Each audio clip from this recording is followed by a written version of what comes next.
जगिए सारा है माता की महिमा।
अकेला छोड़कर कहाँ चले गए थे नरेन? वो सुमन तकलीफ में थी तो उसके पास बैठा हुआ था। वो सो गई, मैं आ गया। अच्छा किया, नेकी करने में कोई बुराई नहीं, पर तुम थक गए होगे ना, चलो आराम कर लो।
बहुत सोचते हो तुम,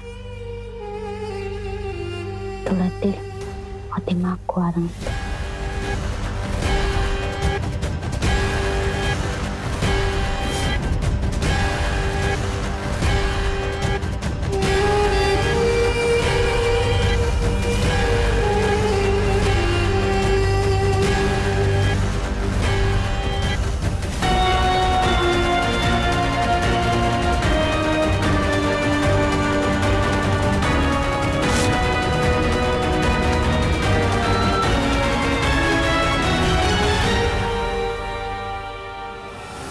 अब देखना नरेन, इस मदिरा में मिली दवा तुम पर ऐसा असर करेगी कि तुम अपने होश खो बैठोगे। तुम्हें मेरे सिवा और कोई नजर नहीं आएगा और तुम वो पाप करोगे जिसकी माफी तुम्हें खुद सुमन भी नहीं देगी। आखिर पूरे ब्रह्मांड में मैं प्रलोभन की देवी मानी जाती हूँ।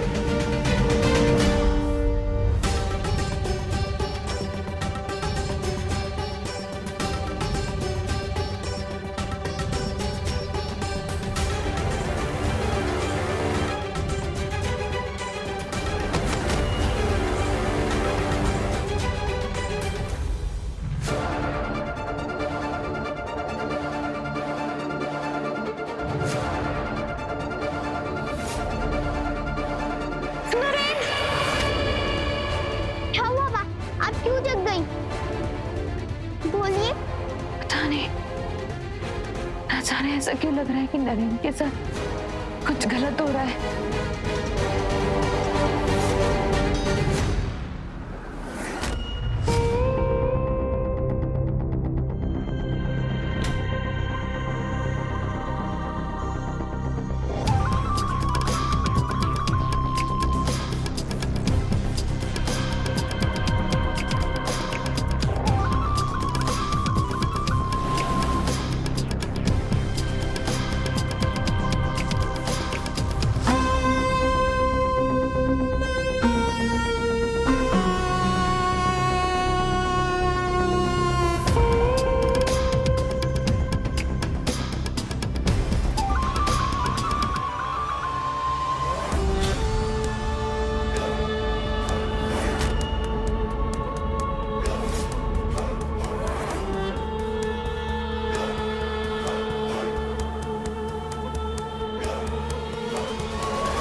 अब और इंतजार नहीं होता रोनी। आज हर हद से गुजर जाने दो मुझे, पूरी तरह से मेरी हो जाओ।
आज मैं अपने हुस्न के जादू से नरेन को सुमन से छीन कर रहूंगी।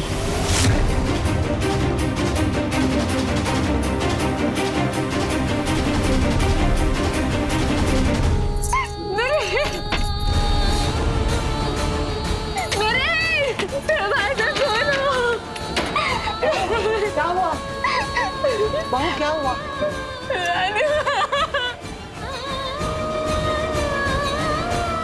क्या हुआ बहू? बोलो तो, क्या हुआ बेटा? बोलो बेटा, क्या हुआ?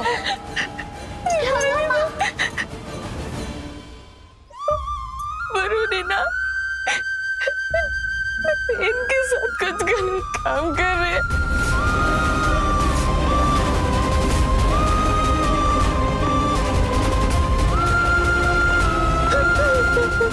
ये दरवाजा खोले ना दादा। नरेन, दरवाजा खोलो। नरेन, दरवाजा खोलो। तो तुम क्या नरेन के कमरे में ताक झाक कर रही हो? फिजूल के सवाल करके मुझे गुस्सा मत दिलाओ।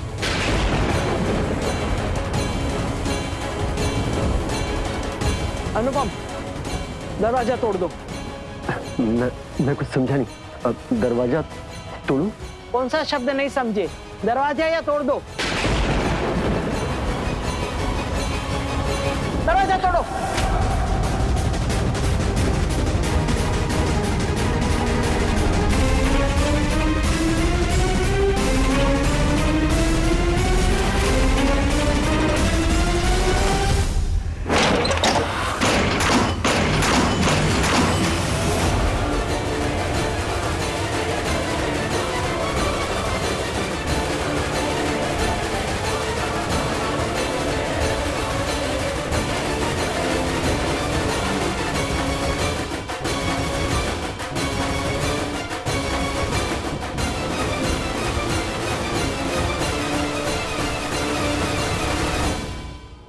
तरीका है किसी के कमरे में आने का?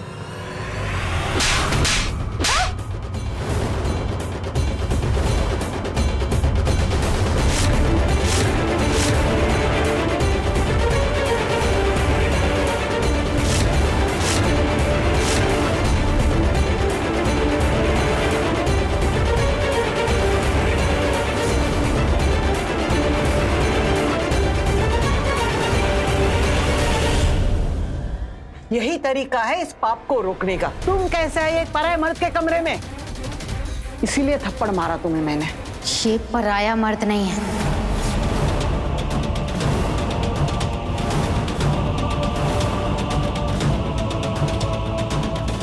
ये मेरे पति हैं। हाँ माँ जी, मैंने बताया तो था, यही अब नरेन की पत्नी है।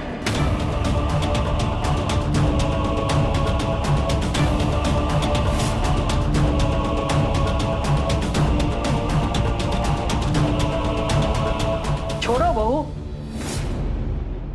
मुझे सब पता है।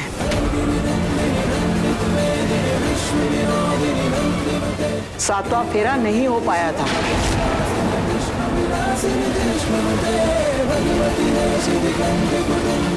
इसलिए तुम पत्नी नहीं हो, पराई औरत हो।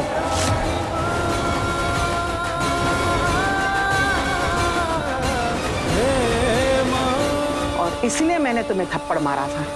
ये थप्पड़ तो आपको बहुत महंगा पड़ेगा।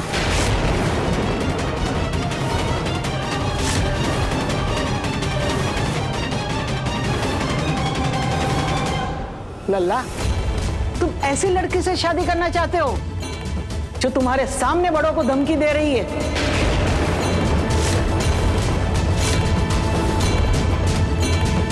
तुम भी कुछ नहीं कहोगी बहू? हाँ जी वरुणी, माँ जी से ऐसे बात क्यों कर रही हो? छोटी माँ, दादी माँ, भले ही आपको बुरा लगे,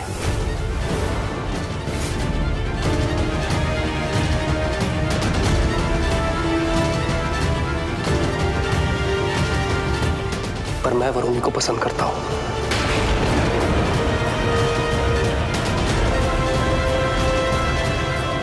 और मेरे लिए यही मेरी पत्नी है। चाहे आप इसे अपनाएं या न अपनाएं, पर मैं इसको अपना चुका हूं।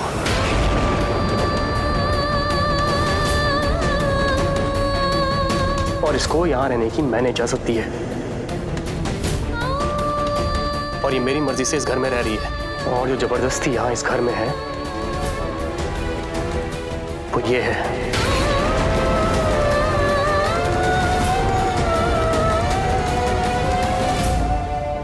अपने मुंह से ये पाप की बोली बोलते हुए तुम्हें शर्म नहीं आ रही है? बगैर ब्याह के, बगैर संस्कार के एक पराई औरत से संबंध बनाने चले हो। ये महापाप है।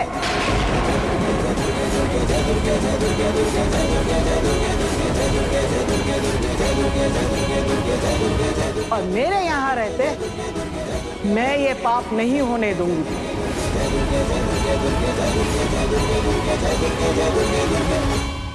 मैं तुम्हें आदेश दे रही हूं लल्ला, तुम इसके साथ इस कमरे में नहीं रहोगे।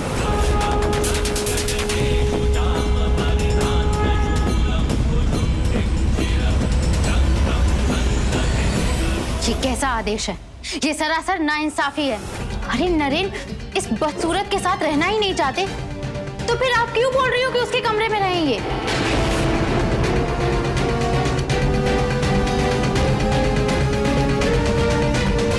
मैंने कब कहा कि नरेन सुमन के साथ रहेगा? नरेन अपने कमरे में अकेला रहेगा। तुम दोनों मेरे साथ रहोगी।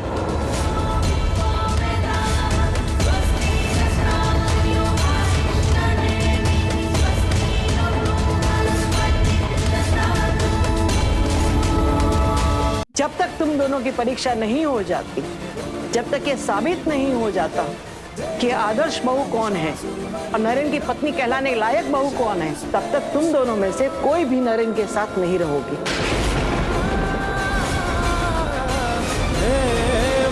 क्यों बहू, सही कह रहे हो ना मैं? हाँ माँ जी, आप तो हमेशा सही कहती हैं। तो फिर हमारा समर्थन करो। वरुणी, तुम्हें माँ जी की परीक्षा में खरा उतरना होगा। अगर तुम्हें नरेन को पाना है तो तुम्हें ये मुकाबला जीतना होगा।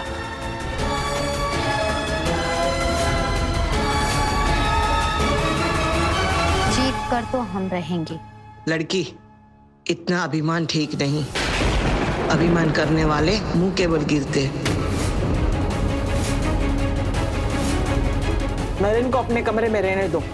चलो तुम दोनों मेरे साथ में, चलो। दादी माँ, चलो दादी माँ, अरे सुनिए।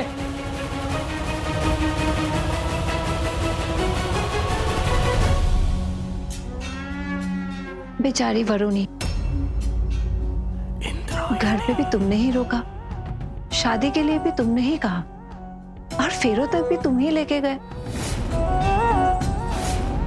और पहली बार तुमने मना कर दिया, और दूसरी बार 7 फेरे के पहले ही अग्नि बुझ गई। क्या दोष है बेचारी का?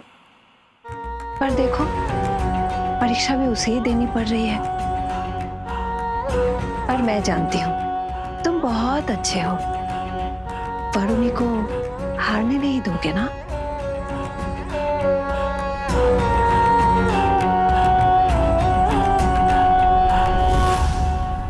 बहना, तेरा क्या कहना, तो आखिर मौके पे चौका मार ही देती।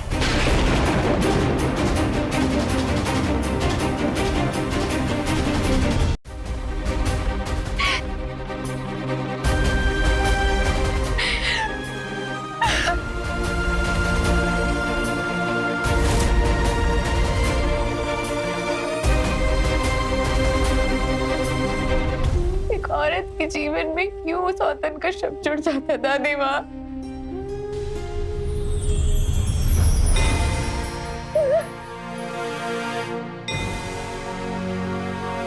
जब एक संसार चलाने वाली माता भी एक स्त्री है,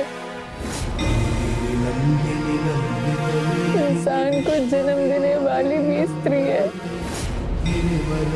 तो क्यों एक स्त्री के जीवन में इतना दुख दर्द है? एक औरत ही दूसरी औरत की कैसे दुश्मन बन जाती है?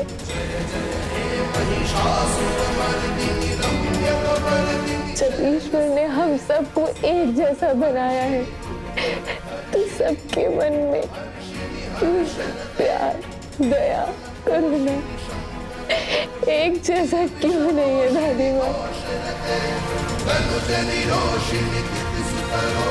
वरुणी भी तो एक स्त्री है ना, तो वो क्यों नहीं समझ रही है कि नरेन को वश में करने से मुझे कितना दुख हो रहा है?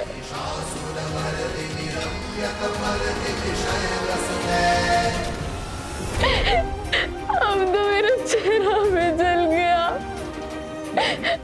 अब तो मेरे से और दूर चले जाएंगे।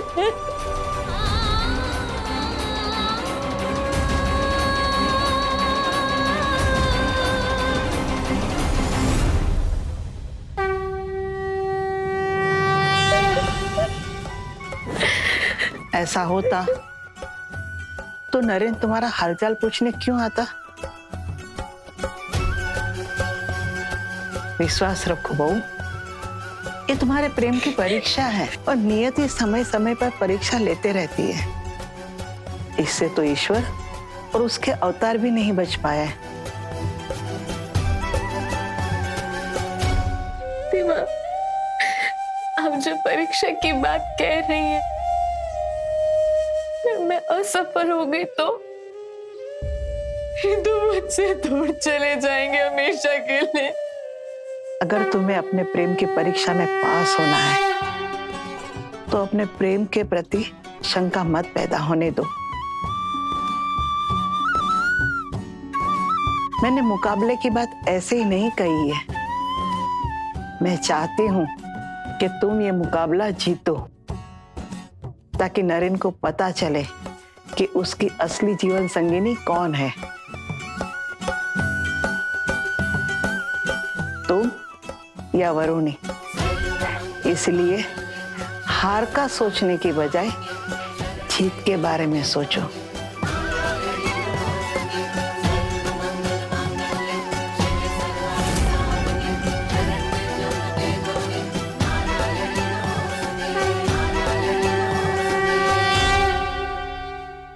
आप सही कह रहे दादी माँ, मैं अपने प्यार के लिए लड़ूंगी। नरेन को उस वरुणी के जाल से मुक्त करूंगी, उसके वश से निकाल के रहूंगी मैं। जय माता दी, प्रेम से बोलो जय माता दी, जय माता दी, जय माता दी, सारे बोलो जय माता दी, जय माता दी, जय माता। और तुम्हारे रास्ते में आने वाली हर कठिनाई से मैं लड़ूंगी, तुम्हारी अपार भक्ति के लिए। जय माता दी, जय माता दी, सारे बोलो जय माता दी, सारे बोलो जय माता। जैसे सूरज उगते और डूबते समय एक जैसा दिखाई देता है, वैसे ही एक गुणवान व्यक्ति का स्वभाव और व्यवहार सुख और दुख दोनों में एक समान रहता है। सूर्य अपनी चमक और रोशनी से हर समय जग को प्रकाशित करता है और गुणवान व्यक्ति अपने गुण और मूल्यों पर अडिग रहता है। विपत्ति के समय धैर्य और संयम से काम लेता है और समृद्धि में भी विनम्र और सरल रहता है। ये व्यक्ति हमेशा अपनी सच्चाई और ईमानदारी पर टिका रहता है, चाहे परिस्थिति कुछ भी हो, और उसकी सोच हमेशा सकारात्मक रहती है। मन में ना हो छलावा तो जरूर आएगा मेरा बुलावा।